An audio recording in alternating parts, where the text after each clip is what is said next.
নারী দিবসের প্রাক্কালে তিলোত্তমায় মহা মিছিল। মমতা বন্দ্যোপাধ্যায়ের ডাকে পথে হাজারো নারী পা মেলান। কলেজ স্কোয়ার থেকে শুরু হয়ে মিছিল ধর্মতলায় পৌঁছায়। মমতা ব্যানার্জির সঙ্গে মিছিলে পা মেলান অভিষেক বন্দ্যোপাধ্যায়। মিছিলে অংশ নিয়ে উচ্ছ্বসিত মহিলারা ঠিক কি বলছেন শুনুন। একটাই কথা বলবো, মোদি হাটাও দেশ বাঁচাও। আজকে নারী দিবসে আমরা সার্থক হয়েছে, এত নারী দেখছেন তো, প্রত্যেকে একটা জিনিসই চাইছে, মমতা ব্যানার্জি যেন দিল্লিতে যান।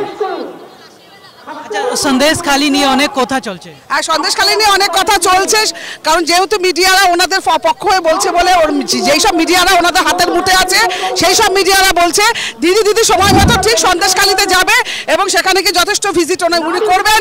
উনি যা করার তো করেছেন, উনি না বললে আজকে ধরা পড়তো না। প্রত্যেক পার্টির মধ্যে কিছু না কিছু আছে, কিন্তু সেটা ধরা পড়েছে, যথেষ্ট তার হবে, বিচার হবে।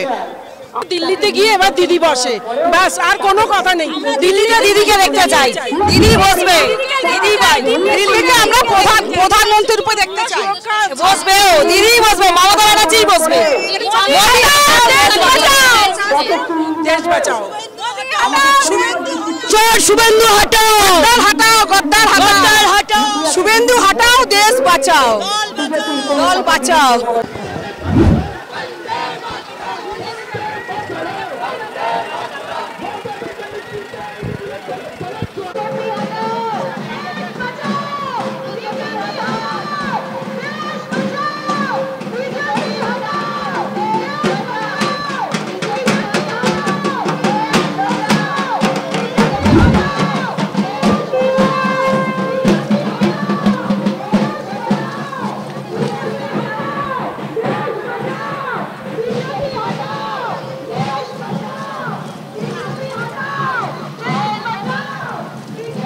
ব্যুরো রিপোর্ট, সূত্রকার সংবাদ।